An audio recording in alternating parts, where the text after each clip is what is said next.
Hello दोस्तों, मेरा नाम है सनम। मैं आज आपके लिए एक भूतिया हॉस्टल की कहानी लेकर आया हूँ और मुझे यकीन है ऐसी कहानी आपने पहले कभी नहीं सुनी होगी। और अगर आप हमारे चैनल पर नए हैं तो चैनल को सब्सक्राइब कर ले, साथ में बेल आइकन को भी ऑन कर ले ताकि ऐसी कहानी आपसे मिस ना हो जाए। तो चले कहानी को सुनते हैं। ये कहानी 1985 की है, जब मुंबई के एक प्रसिद्ध कॉलेज के हॉस्टल में अजीबोगरीब घटनाएं घटने लगीं। हॉस्टल की बिल्डिंग काफ़ी पुरानी थी, ब्रिटिश काल में बनी हुई, जिसके चारों ओर बड़े बड़े पेड़ थे। कहते हैं कि इस हॉस्टल में पहले भी कई रहस्यमयी घटनाएं हुई थीं, लेकिन पिछले कुछ सालों में ये बंद पड़ी थी।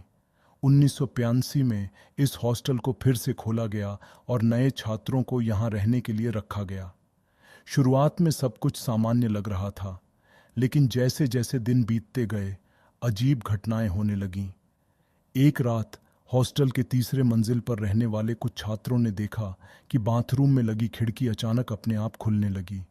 वे समझ नहीं पाए कि ये कैसे हुआ, क्योंकि उस खिड़की को अंदर से बंद किया गया था। अगले दिन उन छात्रों ने अपने दोस्तों को ये बात बताई, लेकिन किसी ने इसे गंभीरता से नहीं लिया। कुछ दिनों बाद वही छात्र बाथरूम में अकेले थे जब उन्होंने एक ठंडी हवा का झोंका महसूस किया।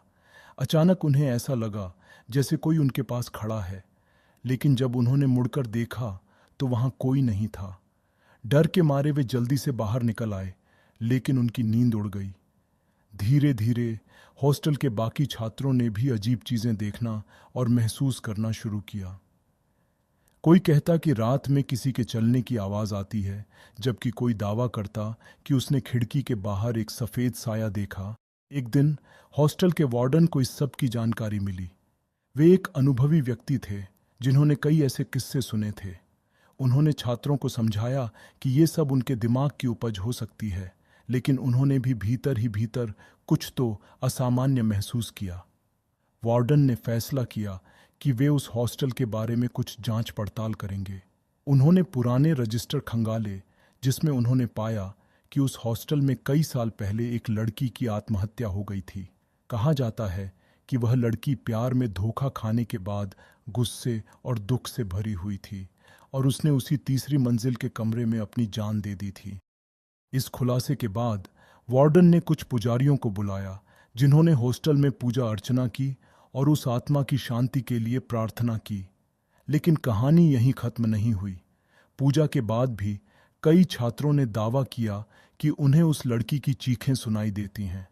कहते हैं कि उसकी आत्मा आज भी उस हॉस्टल के कमरों में भटक रही है, अपने प्रेमी से बदला लेने के लिए। और आज भी अगर कोई उस हॉस्टल के पास से गुजरता है तो उसे खिड़की के बाहर एक सफेद साया दिखाई देता है। हॉस्टल के दरवाजे अब बंद हैं, लेकिन उस लड़की की आत्मा के किस्से आज भी सुनाए जाते हैं। कहानी तो यहीं खत्म होती है, लेकिन अगर आपको रात में नींद नहीं आती तो ध्यान रहे कि कहीं कोई खिड़की अचानक न खुल जाए।